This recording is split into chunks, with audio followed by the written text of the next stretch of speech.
Alors aujourd'hui, je voulais vous parler un petit peu de comment je crée une chorégraphie. Il y avait une musique que j'aimais beaucoup qui s'appelait Te Wainei, des grands ballets de Tahiti, dont je n'arrivais pas à comprendre le sens. Alors il faut savoir qu'aujourd'hui, quand je crée une chorégraphie, j'ai besoin, moi, de, évidemment, les paroles en tahitien, la traduction, la jolie traduction poétique en français, mais aussi les mots-clés en tahitien qui me permettent en fait de comprendre les petites subtilités que je vais pouvoir après retranscrire dans ma danse. Donc Te Wainei, tout le monde connaît les grands ballets. Je vous danse juste le début.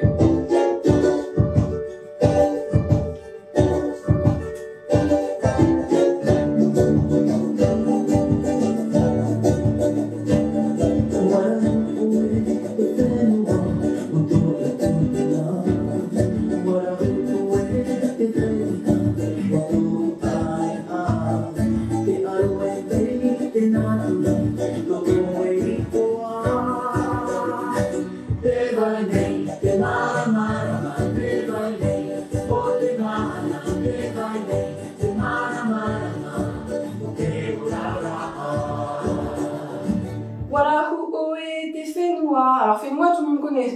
Whenua, c'est la terre. Warahu Oe, en fait, la traduction poétique, c'est tu as créé la terre. Tu as créé la terre. Alors, je suis un petit peu longue à la détente de temps en temps. J'ai mis du temps à comprendre qu'on parlait vraiment de la création du monde. Et ce qui m'a aidé en fait à percuter ça, c'est le mot Rahu. Rahu, je suis allée voir un petit peu dans les dictionnaires que j'ai, et dedans il parle de création par sortilège. Et donc c'est à ce moment-là en fait que j'ai compris qu'on parlait de la création du monde. Et c'est pour ça que dans ma chorégraphie, plutôt que de faire par exemple le monde qui émerge, ou faire simplement Whenua qui apparaît comme ça devant moi, qui est un geste du code de danse tahitienne. Ce que j'ai choisi comme geste, c'est de vraiment faire la création, mais voilà, j'étais vraiment bloquée sur cette idée-là d'émerger. Et donc le mot Rahu, en fait, m'a aidé à débloquer ça.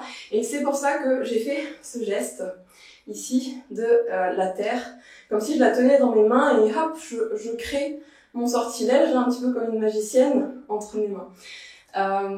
Warahu Oe Te Whenua. Donc j'ai créé la terre et Whenua, donc le territoire au sol.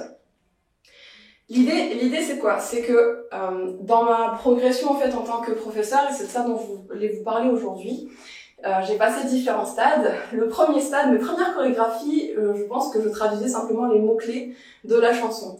Donc peut-être que voilà, j'aurais fait comme là, c'est-à-dire que j'aurais fait comme je pensais faire au départ, ce qui ne me plaisait pas. Ça apparaît, un truc comme ça. Et donc la terre, j'ai gardé ce geste-là. L'idée c'est que tout ce que je vais pouvoir rajouter en fait comme subtilité avec mon corps va permettre à quelqu'un qui ne parle pas tahitien de pouvoir comprendre ou avoir une petite idée de ce que je suis en train de raconter. D'accord? Si j'avais fait simplement Warahu Oe Te Whenua comme ça, on ne sait pas trop, je suis en train de montrer une terre, mais de là à imaginer qu'il y a quelque chose qui est en train de se créer au niveau de la planète, d'accord, on en est un petit peu loin. Donc, j'ai rajouté ce geste-là, ici, donc qui est au niveau, dans une zone de mon corps, l'endroit où on fabrique les choses. Hein. Quand vous fabriquez quelque chose, vous ne fabriquez pas comme ça sur le côté, ou comme ça dans les étoiles, vous le fabriquez devant vous, c'est votre centre, c'est l'endroit aussi où on va devenir maman. Donc, ça me paraissait très pertinent de faire ce geste-là. Je le fais comme avec un pas de base où je viens mettre mon pied droit devant et pour moi ça montre l'énergie en fait de ce que je suis en train de faire. Warahu Oe, donc j'ai mis vraiment une intention dans ma danse, d'accord? Warahu Oe Te Whenua. Whenua, j'aurais pu le faire en étant debout. Et moi ce que je préfère, c'est faire plutôt Whenua en bas, oui, on parle de la terre. Et c'est comme ça que j'ai trouvé mes pas et que j'ai fait Warahu Oe avec mon pied devant, Te Whenua, je descends, Oto Utupuna, Tupuna ce sont les ancêtres. J'ai créé la terre de mes ancêtres et là donc je ramène une main, une deuxième et je monte avec respect, avec les poings fermés pour mes ancêtres en haut. Donc l'idée en fait du speech d'aujourd'hui, c'est pas de vous apprendre la chorégraphie, c'est de vraiment vous décortiquer un petit peu les subtilités que j'ai mis dedans. La chorégraphie, vous l'avez sur ma chaîne YouTube, elle s'appelle Teva Enei, cherchez Mariva Bouchot, Teva Enei, vous la trouverez. Je les filme toujours de dos pour que vous puissiez recopier et me voir dans le miroir, un petit peu comme si on était en cours. D'accord? Donc voilà, oe, te whenua, oto utupuna. Voilà, oe, de nouveau, te tia. Je prends mes étoiles et hop, je vais les accrocher dans le ciel. Donc avec le geste du code polynésien, et je les prends ici et monter dans les étoiles. Oto aia de mon territoire, je montre cette fois-ci tout mon territoire en faisant un tour sur moi-même. Alors vous avez remarqué que les gestes, je ne les fais pas simplement ici sur place. J'aurais pu faire une chorégraphie plus débutante avec qui aurait donné ça. Wala oe te whenua, oto utupuna. Wala oe te tia. Oto aia. Alors, déjà d'un point de vue artistique, c'est un petit peu, c'est pas assez riche, d'accord?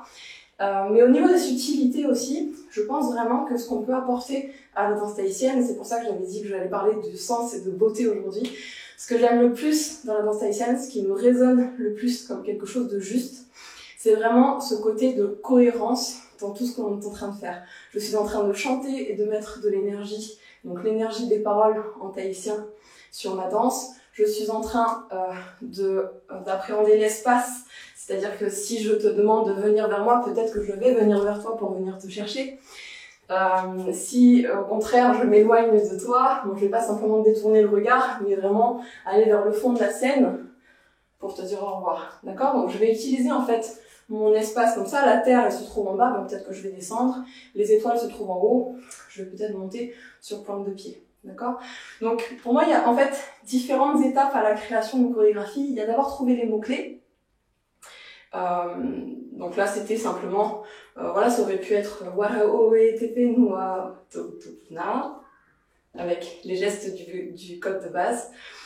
Ensuite, il y a attacher ces gestes ensemble, puisque par exemple wara oe ici, je peux facilement l'envoyer sur la Terre devant. Je crée la planète avec la Terre. Et ça, à la fin, ça va me donner une chorégraphie qui est fluide. Et au-delà de ça, je peux gérer mon espace, mes pivots de buste, d'accord, en fonction des énergies que j'ai vraiment envie de mettre à l'intérieur.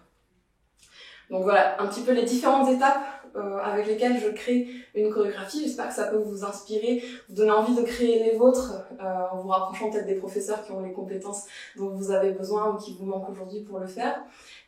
J'espère que ça vous permet d'appréhender peut-être un petit peu les chorégraphies d'une autre façon, puisque ensuite quand on va aller danser en groupe, par exemple, si dans la chanson il y a des pito whenua, donc le centre de la terre, d'accord, pito c'est le nombril, whenua la terre. Si on parle de pito whenua, le centre du monde, et qu'on est 10 danseuses sur scène et qu'on fait une ligne, ça n'a pas de sens. Alors que si on se met en cercle et qu'on va vers le centre de la scène tout ensemble, pito whenua, même quelqu'un qui ne connaît pas l'expression va se rendre compte qu'il y a quelque chose de central qui arrive dans la chorégraphie. D'accord? Donc, au-delà de la danse tahitienne qui raconte des histoires avec les mains, il y a la danse tahitienne qui raconte des histoires avec les mains, avec les hanches. Si je suis en train de faire les vagues, je vais plutôt faire un hula, d'accord? Il y a la danse tahitienne qui raconte des histoires avec les déplacements dans l'espace, les endroits où je regarde moi en tant que danseuse. Il y a la danse tahitienne qui raconte des histoires avec le groupe, où le groupe est en forme de fleurs et va ouvrir ses pétales les uns après les autres. Et évidemment aussi il y a la cohérence des costumes, puisque les matières, les couleurs que vous allez choisir vont dépendre directement du thème que vous êtes en train de danser. D'accord? C'est pour ça que quand vous voyez au Réveil Paris par exemple, plein de danseuses arriver en bleu alors qu'elles font des chorégraphies différentes, a priori, ça parle de la mer, souvent. Ça aurait été du bleu ou ça aurait été du blanc. D'accord? Donc, c'est ce que je trouve le plus beau en danse tahitienne, le plus merveilleux, c'est ce qui me tient le plus à cœur, c'est de faire des choses qui sont cohérentes, qui racontent des histoires avec tout ce qu'on utilise en danse tahitienne. D'accord? Donc, pour en venir à Te Vainei, Warahu Ue Te Whenua, Oto Utupuna, mes ancêtres. Warahu Ue, j'accroche les étoiles. Te Tia, Oto Aia. Te Aruenei, et je vais louer Te Natura. La nature, c'est la nature en fait qui loue ton nom. Hop, un louange à ton nom, à toi qui as créé, donc l'histoire du monde. J'avais pas envie de vous parler des légendes aujourd'hui parce que je me concentre sur l'humain. Vous avez plein de bouquins qui racontent avec Aloha la création du monde, d'accord? Je vous renvoie vers ces bouquins-là. Je vous la danse une dernière fois, je vous rappelle que vous l'avez sur ma chaîne YouTube.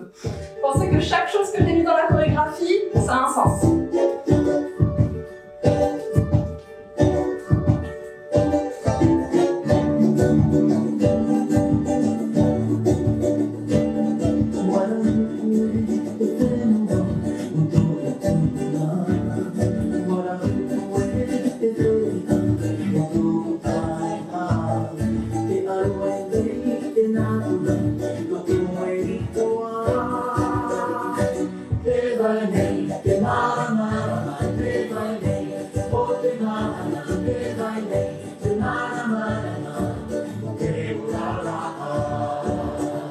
Alors tout ça évidemment avec le sourire, avec les yeux, avec les sourcils, avec les épaules et l'ensemble de votre corps qui va pouvoir vraiment transmettre un message quand vous êtes en train de danser.